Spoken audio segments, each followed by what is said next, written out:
What's going on, guys? We're always talking about rust, and I'm always talking about how, in my personal opinion, it's a little bit overblown. I won this this paring knife from a maker, I don't know, maybe 6, 7, 8 years back, maybe more. As you can see, I haven't taken the best care of it. Not proud of that, but it is what it is. This is, I don't remember the exact steel, W2, it's something like that. It's a high carbon steel. Obviously you can see there is some rust on here, and I will try to get up close so you guys can see. The surface is semi polished. There's some belt marks still on there.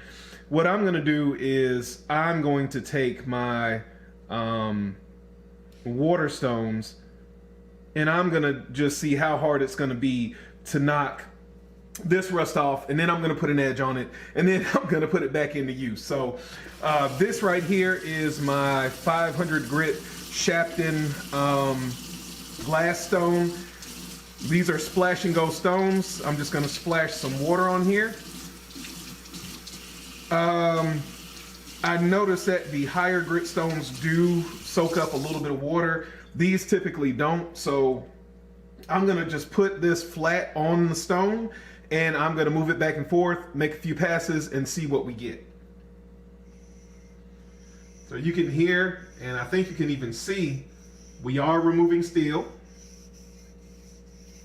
which I am okay with. And let's see what we have here. So you can see, uh-oh, there we go. Just that fast, that rust, let me get a paper towel here.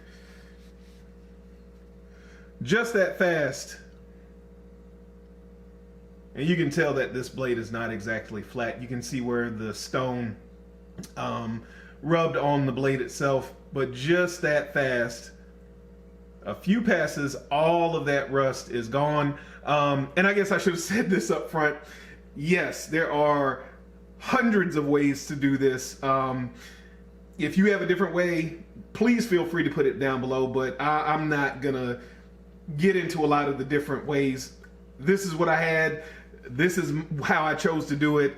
No, you don't, I didn't even have to start at this grit. It's the grit I chose to start at. You guys saw what just those few passes did. I'm gonna go through the progression of my stones from, I have 500, 2,000, 8,000, and I even have some strops. I'm gonna see what I can do as far as polishing this blade up somewhat, and I'm gonna get back with you guys once I have the rust removed, and then I'll chime back in again once I have the edge put on the knife. All right, so this is the 500 grit stone, and this is the results off of the 500 grit stone.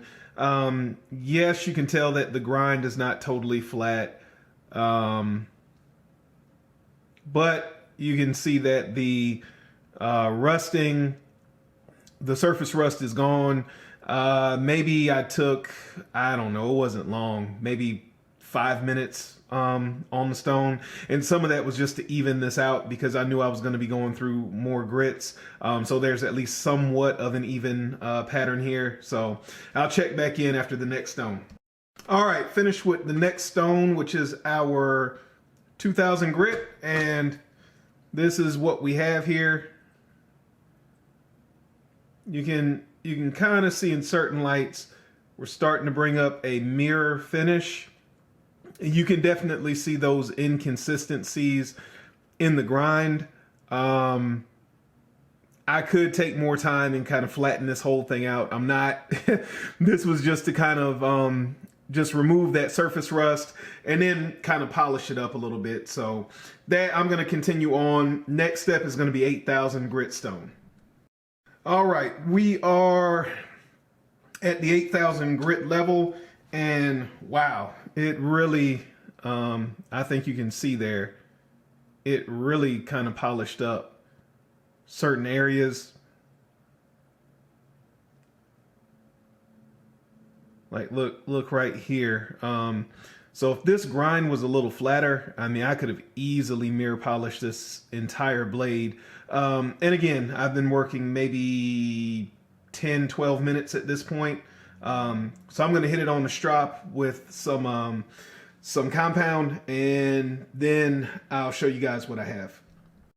All right, so this is what we have here after the strops, and you can see that mirror finish really came up pretty bright. You can see the dips and the inconsistencies in the grind. This isn't a video to knock the knife. I did what I decided to do. I use this Flex. Hold on, let me see. And as always, I'm not paid by anybody, but I use this Flex leather strop. It's called the Quadratic. I bought this years ago. I don't even think he makes this anymore. But I use the green compound and the white compound. And I used, rest in peace, I used the Ken Swartz 1 micron spray on a leather strop, and that's what I got. So that's kind of, I guess, where I'll leave it. I might add the sharpening in after this to show you guys what it looks like with a sharpened edge and how sharp it got. So stay tuned. All right, I use my 400 and 800 grit, the Neve diamonds, and then the 1 micron Ken Swartz spray on this leather strop. And you can see the edge that has developed. It is a bit ugly. This side is pretty good. You can kind of see there. This side is kind of ugly. I had the knife laid down too far, and you can see up here towards the tip, it's too wide, but it'll be fine. Sharpness check. This is just a paper towel. Let's get, you can see it's plenty sharp, so I think that'll do. I don't remember what kind of steel this is, but like I said, this is some type of a carbon steel. And man, it just the keenness of that edge and how easily it came up. Wow. Anyway, remember, a lazy man carries a dull knife.